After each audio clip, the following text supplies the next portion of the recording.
Txibite lehendakariak Rafael Moneo nabarmendu du Nafarroak azken mendean eman duen kultura arloko persona garrantzitsuenetako baten moduan. Nafarroak auzoak birgaitzeko programa abiatu du 15 milioi euroko inbertsioarekin erdian nes funtsetatik. Nafarroko enplegu zerbitzuak prestakuntzarako eta enplegurako 22 tailer antolatu ditu aurten. 2.800.000 euroko inbertsioarekin zabalik dago Nafarroa osoko herrietan egingo den eskaintzan izen emateko epean. Suhiltzaileen zerbitzuak 11.328 esku hartze egin zituen 2022an. Datorren astelehenean zabalduko da Zubiarteko euskera ikastaroetan izen emateko epe berria. Zabalik dago epea Coworkingsek antolatutako haur eta nerabendako jardueretan izen emateko Iruñeko 14 auzoetan. Baztango 14 herrietan hurrengo alkate juradoak izendatu dituzte, Irurita da alkaterik gabe segitzen duen herri bakarra. Larunbatean ospatuko da mendi egunaren 16. edizioa beran.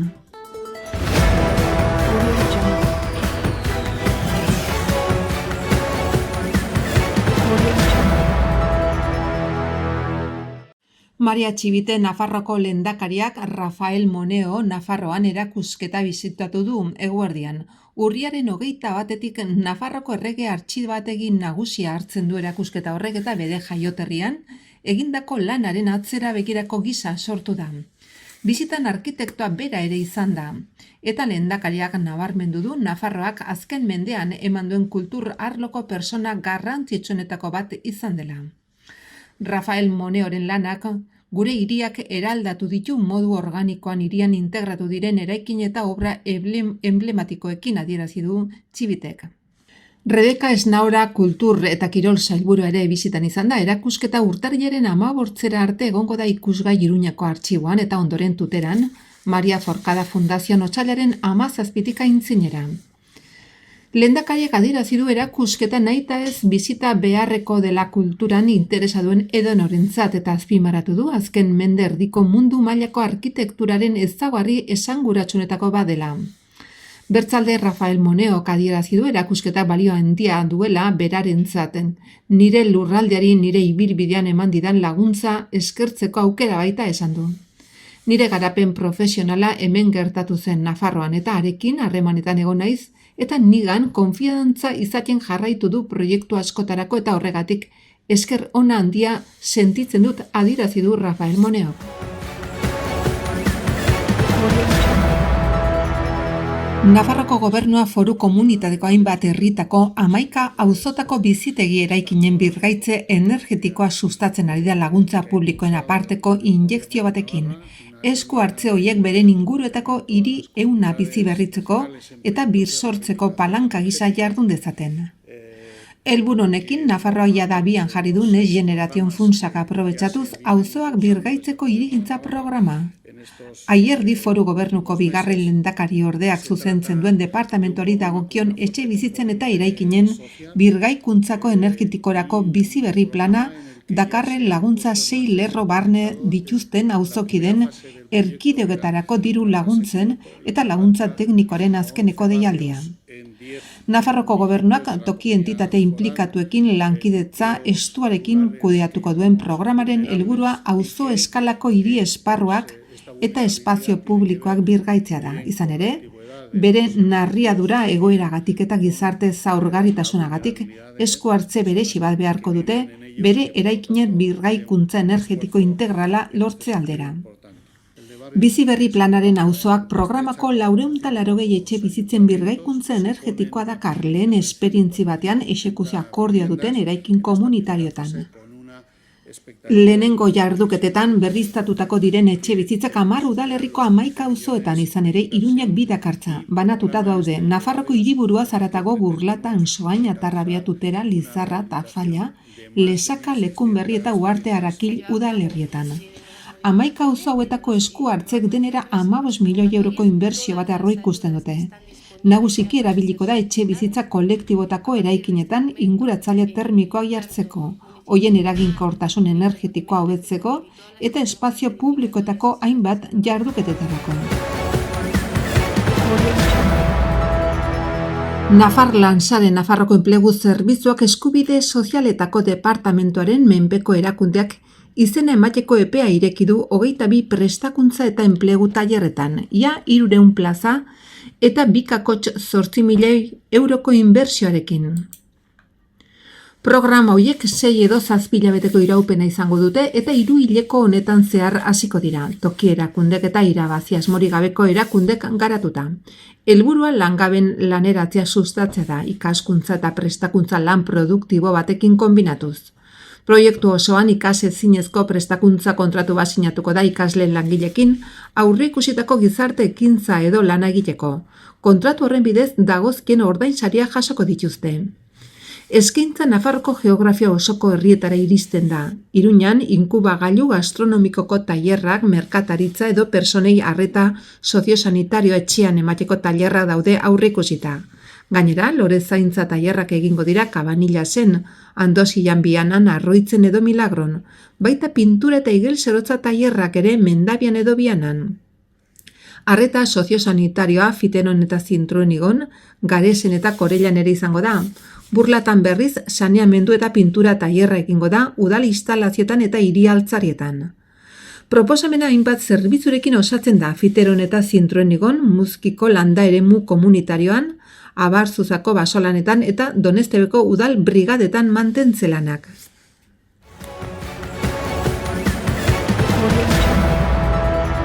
Nafarroko gobernuko suhiltzaileen zerbitzua guztira 11.328 esku hartze egin zituen 2022an, kopuru hori aurreko 2021koaren antzekoa izan zen.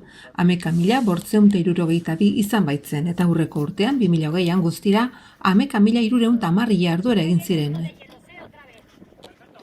Salbamenduko esku hartzen artean 4.626 personak ambulantzian eraman behar izan zituzten, 386 erreskatetan eta horietatik 215 mendikoak izan ziren, eta 487 ekintza trafiko ezbeharrek eragin zituzten eta horietan 483 alditan suhiltzaileak bertaratu behar izan ziren biktimak erreskatatzeko. Gainerakoak uretako erreskateak 47, animaliak erreskatatzea 47, gorpuak erreskatatzea 21 eta beste salbamendu ekintza batzuk bertze. Sutei dagokionez 2.435 esku hartze egin dira guztira 2021an baino 7,7 gehiago. Eta 2.264 izan ziren, horietatik 1.359 landaredi suteak eragin zituzten, aurreko aldian baino 7,25 gehiago, eta 1.104 hiri edo industrie suteak aurreko ekitaldian, baino gutxiago 7,5 zehazki gutxiago. Hiriko zuten kasuan esku hartze ohikoenak Zaborren edukiontzietatik suarekin lotuta daude. Zehazki 189 kasu, etxe bizitzetako zutekin 161 kasu, eta ibilgailuetako zutekin 126. Ondoren, industrietako eta biltegietako zutekin 67 eta tximiniko zutekin 62. Hilabetei dagokionez esku hartzen volumenari dagokionez 2022an zerbitzu 1000 esku hartze baino gehiago egin zituen 3 aldi izan ziren. Ekainean, kopuru handiena erregistratu zen 1150 guztira. Uztaila hilabetean 1134 eta maiatzan 1081 esku hartze. Ondoren abuztua 974, urtarrila 947, otsaila 922 eta urria 912. Asteko egunen arabera gehienak ostiraletan egin ziren 1724 guztira, ondoren asteartetan 1678.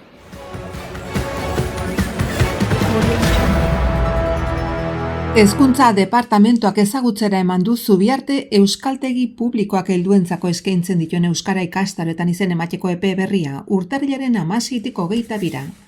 Euskara helburu lemapean euskaltegiak maila guztietako ikastaroak eskaintzen ditu, A1, A2, B1, B2 eta C1. Ega eta C1 mailako azterketa prestatzeko ikastaro bereixiak ditu. Halaber, mintzamena lantzeko berariazko ikastaroa B2 mailan.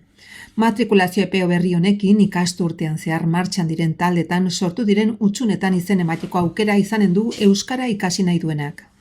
Ikastaroak modu presentzialean goiz, arratsalde eta gaueko ordutegian eskaintzen dira eta txandaka joateko aukera dute ikasleek. Ikas prozesua autoikaskuntza egiteko modalitateare badago maila guztietan. Modalitate horretan astero mintza saio egiten da aurrez aurre. Unibertsitatekoak ez diren irakaslek ikastaroek egin ahalko dituzte eskola ordutegitik kanpo eta dohainik hezkuntza departamentuko prestakuntza planaren parte baitira. Informazio osoa Euskaltegiaren web orrian izenen ematea online eginen da aurrez aurre egina izanez gero, 84843 telefonoa deitu behar da, hitzordua eskatzeko edo Euskaltegiko postara idatzi.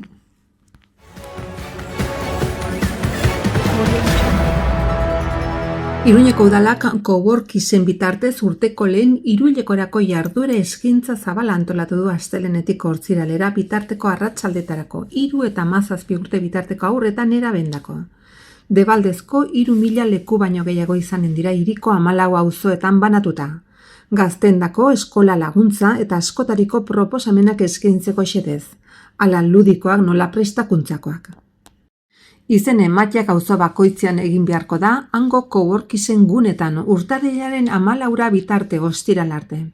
Telefonoak eta auzo bakoitzeko jarduera eskaintza bere webgunean eskura daitezke. Lehentasuna izanen dute irailetik abendura bitarteko jardueretan parte hartu zutenek. Programazio 2022ko azken hiruhilekoan eskainitakoaren berdina izanen da, ala auzo guztietarako komunak diren jarduera batzuk eskainiko dira eta gainera auzo bakoitzak beste hainbat proposamen izanen ditu. Herritarren eskaeren arabera eginen direnak. Jarduera guztiak arratsaldez izanen dira, 4:30 7:30 eta askaria barne hartuko dute.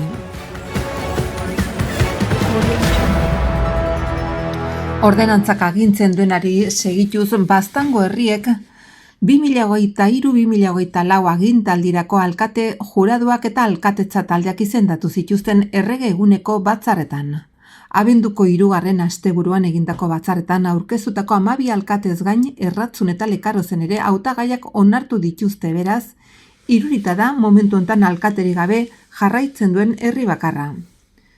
Lehenbiziko batzarrean alkategairik aurkeztu ez bazen ere azken bilkuran Ernesto Prat Lekarozko alkatetzarekin segitzeko presa agertu zen beraz 10 herrietan alkate berdinek jarraitzen dute karguan.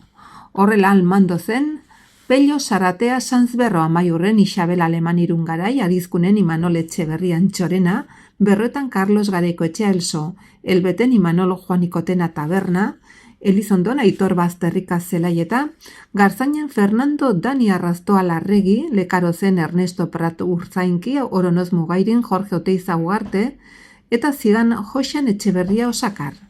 Nabarmentzekoa da Garaiko Etxeak 4. agintaldia duela Berroetako alkatetzan eta Arrastoak 5. Garzainen.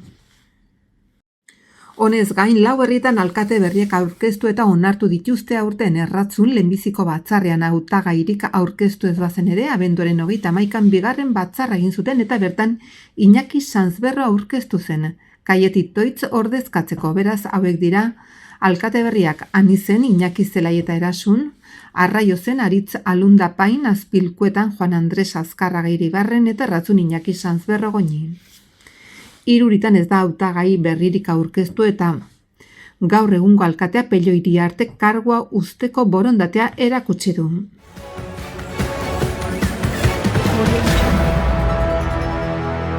Datorren larunbatean eginen duten mendieguna 16. aldiz beran. Egun osoko egitaragua antolatu dute Agerra mendi taldeak, Mantxale mendi laizterketa taldeak eta Artxila eskalada taldeak.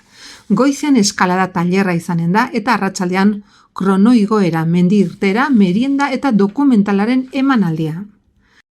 Artxila eskalada taldeak tailerra eskainiko du 10 laurden gutxitik hasi eta 12:30 bitarte.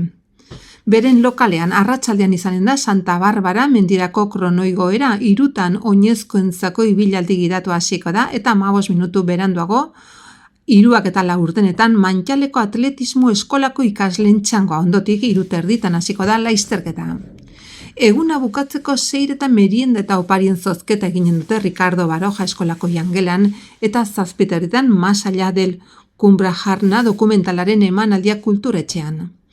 Dokumentalarako sarrerak aintzinetik eros daitezke Agerrako pikabea arategian €5 truke.